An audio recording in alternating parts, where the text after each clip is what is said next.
На пола сме од есенската полусезона во втората лига. Одиграни 8 кола основаат уште 7 рунди за комплетирање на првиот дел. Од тоа што досега се одигра во второлигашкото друштво дефинитивно најголемо изненадување, но во негативна смисла е Слоговиница која е на самото дно од табелата со само 3 бодови. Позитивно секако е Шкендија Рачиново која е на врвот од табелата со Штипска Брегалница, но одличен резултат направи и Осогово, но и Новаци, екипи кои се во средишен дел од табелата. Тренерот на Шкендија Рачиново, Лјупчо Марковски Калц, по победата во Струмица над Беласица. Тогаш во изјава за една телевизија истакна дека многумина не би верувале дека пред почетокот на првенство дека Шкендија Рачиново ќе биде прва по 7 кола, а неговиот тим и по 8 кола на делба на врвот со Брегалници ја продолжува одличната форма. Победа ја продолжува тешката борба за опстанок во второлигашкиот шампионат, како и минатата сезона, додека пак Брегалници и Шкендија Рачиново оснуваат без пораз и по 8 одиграни кола. До сега се случи и на тренерска промена, откако Александар Стојанов си поднесе оставка по двата последователни порази, па така Беласица е прва која промени тренер, откако клубот го назначи Панчо Стојанов за нов тренер.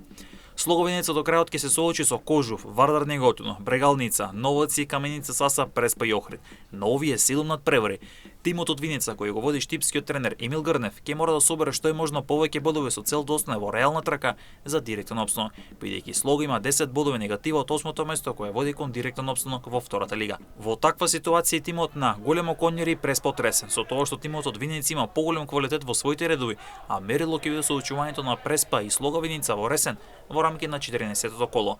Големо Конјари, Вардар Неготино, Преспа, победа се екипи кои ќе мора да работат на подобрување на својот одбрана бидејќи се екипи со најмногу примени погодоци. Битката за опстанок ја водат Големо Конјари, Преспа, Слого Виница, победа Тетекс, Вардар Неготино, кои се во потешка ситуација за директен опстанок, додека пак екипите како Каменица, Саса, Новоци, Осогово килот кон тоа да завршат во топ 8 за да имаат директен опстанок. Во горни дел од табелата и натаму остануваат водечките Брегалници и Шкендија Рачиново, како и Беласица кој е трети и Охрид кој е четврти во трката за првото место, но и Скопје и Детонит Плачковица. Само првото место води директно кон прва лига, а пак втората и третата позиција водат кон Параш за можен влез во прва лига. Дефинитивно секој бод од секој надпревар за секоја екипа ќе биде повеќе од важен во борбата за секој тим да оствари својата цел. А ако се земе фактот кратењето на лигата, тогаш поголем дел ќе водат борба за директно